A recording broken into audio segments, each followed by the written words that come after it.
In this new series that started with ancient and modern evidence for the perfect alignment of heaven and earth worldwide, I'm going to be focusing on subjects that I have found in my research that needed their own videos. I have information like this scattered all over my circle alignment videos that needs to be pulled together in one place for comprehension and clarity about these subjects. My name is Michelle Gibson. In this video, I'm going to be sharing what I found when I started to drill down beneath the surface of what we are told about the history of the architecture surrounding us, and who we are told was responsible for it. I'm going to be starting with Sir Christopher Wren, who was born in 1632 and died in 1723, one of the most highly acclaimed architects in English history. On the left side of his portrait, you can see what looks like what could be the windowsill, or could be the faint outlines of a building. Let's see if anything like this shows up in other portraits. While it could be a cool artistic technique, it could also be some kind of hidden meaning or message. Sir Christopher Wren was commissioned after the Great Fire of London in 1666 to rebuild 51 replacement churches of 88 that were destroyed in the fire, as well as St. Paul's Cathedral, located at the highest point in the city of London on Ludgate Hill. It was said to have been completed in 1710. Compare the appearance of St. Paul's Cathedral on the left with the United States Capitol building on the right, said to have been completed in 1800, just 17 years after the end of the American Revolutionary War in 1783. So both of these massive buildings were built before the beginning of the Industrial Revolution. What technology existed at those times, according to the history we have been taught, that would have allowed them to build like this? There are historical photographs like this taken of Fleet Street near St. Paul's Cathedral, seen in the background. Here you have the contrast of stately architecture, horse-drawn carriages, and the very beginning of motorized transport in the early 1900s. This is the Midland Bank building on Ludgate Hill. It was attributed to T.F. Calcutt in 1891, for whom I can find no biographical information. Now onto the Crimean Peninsula in the Black Sea region, where we are told the Scots baronial and Moorish revival styles had been introduced in the 1820s by British architect Edward Blore, who was born in 1787 and died in 1870. With the Vorontsov Palace in Alepka, Crimea, said to have been built between 1828 and 1846. Blore was also said to not have any formal training in architecture. His training was in antiquarian draftsmanship. Here is a comparison of the architecture at Vorontsov Palace in the Crimea on the top, compared with the Jama Masjid Mosque in Delhi, India on the bottom, said to have been built by the Mughal Emperor Shah Jahan between 1650 and 1656. Edward Blore is also credited with completing John Nash's design of Buckingham Palace in 1847. We are told he designed the great facade of Buckingham Palace, and that it was completed in 1850. While one of the meanings of facade is the front of a building, another meaning is an outward appearance that is maintained to conceal a creditable reality, a pretense, guise, mask, or veil. By universal law, all beings are required to inform beings of what they are doing to establish consent for what is taking place. One of the ways negative beings get around this is by embedding it in double meanings in our language, causing knowledge to be hidden.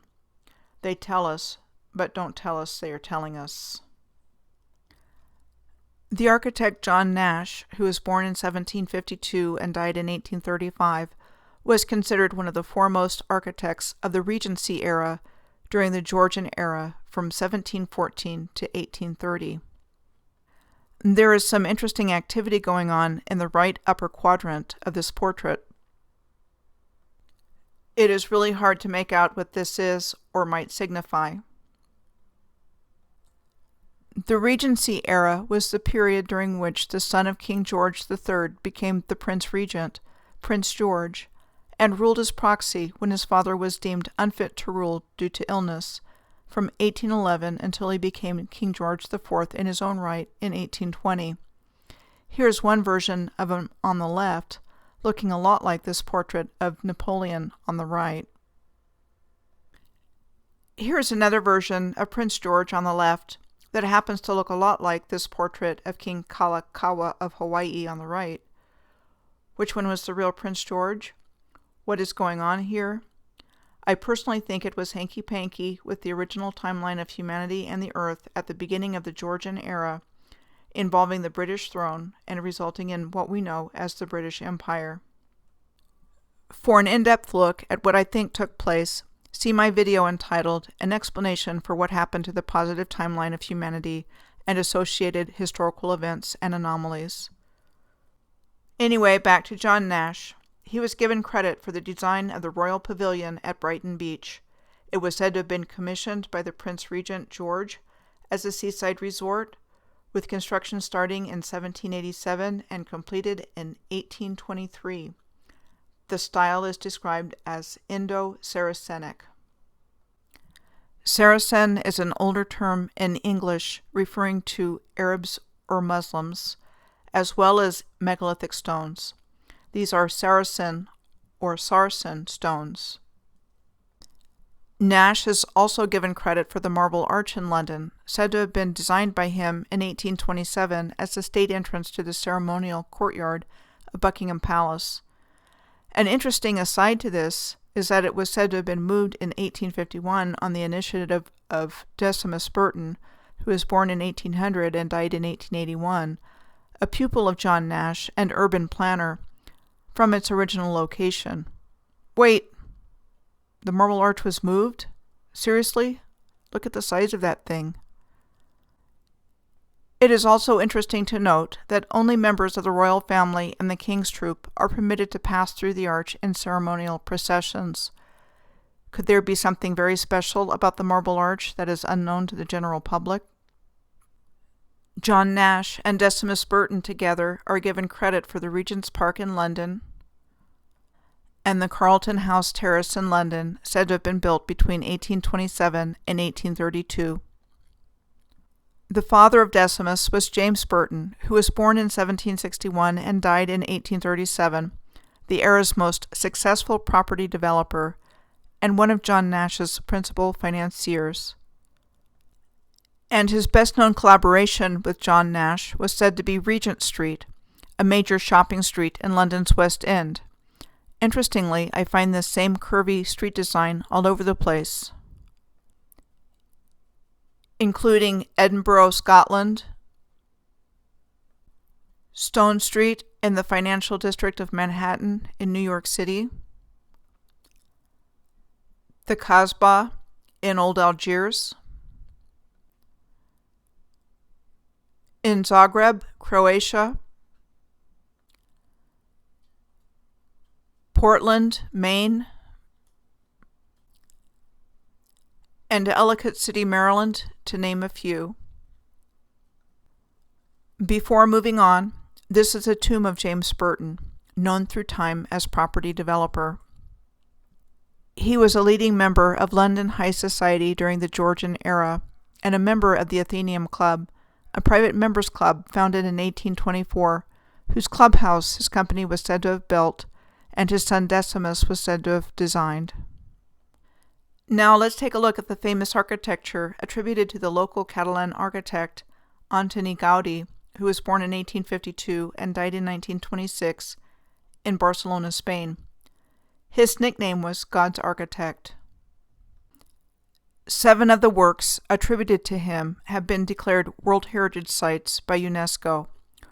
One of them is the Basilica of the Sagrada Familia, with construction said to have begun in 1882. The other World Heritage Sites include Park Güell, said to have been built between 1900 and 1914 and opening in 1926. Palau Güell, a mansion Gaudi is said to have designed for the industrial tycoon Eusebi Güell between 1886 and 1888. Casa Mila, the last private residence said to have been designed by Gaudi, built between 1906 and 1912. The Casa Vicen, said to have been the first house and major architecture project designed by Gaudi right after he graduated from architectural school in 1878. It was said to have been built between 1883 and 1885. Casa Batlló, a building in the center of Barcelona that Gaudi was said to have redesigned in 1904. And the Crypta Güell, said to be an unfinished work of Gaudi's, and that was supposed to be a whole church and not just a crypt, but the funding ran out. Next, I want to take a look at Henry Hobson Richardson, who was born in 1838 and died in 1886. I first encountered his name following the Washington, D.C. Circle alignment through the Upper New York Bay in Jersey City, New Jersey, with the Central Railroad of New Jersey Terminal attributed to him. He was given credit for the design of the Albany City Hall, said to have been built between 1880 and 1883. Richardsonian Romanesque is described as a free revival style incorporating 11th and 12th century Southern French, Spanish, Italian Romanesque characteristics. I would like to tell you a little bit about him before I show you other architecture attributed to him. Mr. Richardson is said to have never finished his architecture studies in Paris due to the Civil War. He also is said to have died at the age of 47 after having a prolific career in the design of mind-blowingly sophisticated and ornate buildings of heavy masonry. Looks like there might be something else going on in the background of his portrait here as well. Hard to tell. Other works attributed to Henry Hobson Richardson include Trinity Church in Boston, said to have been built between 1872 and 1877. The Oaks Ames Memorial Hall in Easton, Massachusetts, said to have been commissioned by the children of Congressman Oaks Ames as a gift to the town of Easton and built between 1879 and 1881. The Ames Free Library, right next to the Oaks Ames Memorial Hall in Easton, said to have been commissioned by the children of Oliver Ames, Jr. after he left money in his will for the construction of a library. The building, we are told, took place between 1877 and 1879. The Ames Free Library is right next to the Oaks Ames Memorial Hall in Easton. And the Ames Monument, all the way out in Wyoming, near Laramie, built between 1880 and 1882, among many others. It was dedicated to the Ames brothers for their role in financing the Union Pacific Railroad. Other architecture said to have been influenced by the Richardsonian Romanesque style includes the Greenville, South Carolina City Hall, said to have been built in 1889 and demolished in the early 1970s. In the design of the Montgomery Union Station in 1898, and the Algiers Courthouse in the Algiers community of New Orleans, said to have been built in 1896 on the Duverger Plantation. Frederick Law Olmsted, born in 1822 and died in 1903, also got around like Henry Hobson Richardson, and in some of the same places. They even collaborated on the Buffalo State Asylum for the Insane in Buffalo, New York, with Olmsted credited for helping to design the facility's grounds. It is now known as the Richardson-Olmsted Complex. Olmsted is called the father of landscape architecture and said to have gotten his start teaming up with Calvert Vaux in the design and creation of Central Park in New York City. It is interesting to note that Olmsted was said to have been inexperienced before his work on Central Park. In his biography, it says Olmsted created the profession of landscape architecture by working in a dry goods store, taking a year-long voyage in the China trade, and by studying surveying, engineering, chemistry, and scientific farming. He was not a college graduate. We are told he was about to enter Yale College in 1837, but weakened eyes from sumac poisoning prevented him from the usual course of study. In addition to Central Park in New York City, he was credited with designing the Olmsted Linear Park in the Druid Hills neighborhood of Atlanta. Boston's Emerald Necklace of Parks starting in 1878, and the Grand Necklace of Parks in Milwaukee, Wisconsin, also known as the Emerald Necklace, which includes Lake Park and Juneau Park. James Knox Taylor, born in 1857 and died in 1929, was the supervising architect of the United States Department of the Treasury between 1897 and 1912. The at least 30 buildings he was credited with as supervising architect include the Denver Mint in 1897, the Philadelphia Mint, 3rd Building in 1901, the Old Post Office in Buffalo, New York in 1901, the Post Office in Creston, Iowa in 1901, and the Ellis Island Immigrant Hospital in 1908. The last architect I would like to introduce you to is Refugio Reyes Rivas, born in 1862 and died in 1943, said to be a self-taught architect with no formal training. After his death, he was granted the title of architect by the Autonomous University of Aguascalientes in Mexico. His work is considered part of the historical and architectural heritage of Aguascalientes. Architecture in Aguascalientes attributed to Rivas, among others, includes the Aguascalientes Museum, said to have been built in 1903, the Church of the Purisima, or the Church of the Purest Conception, in 1902, and the Church of San Antonio in 1908.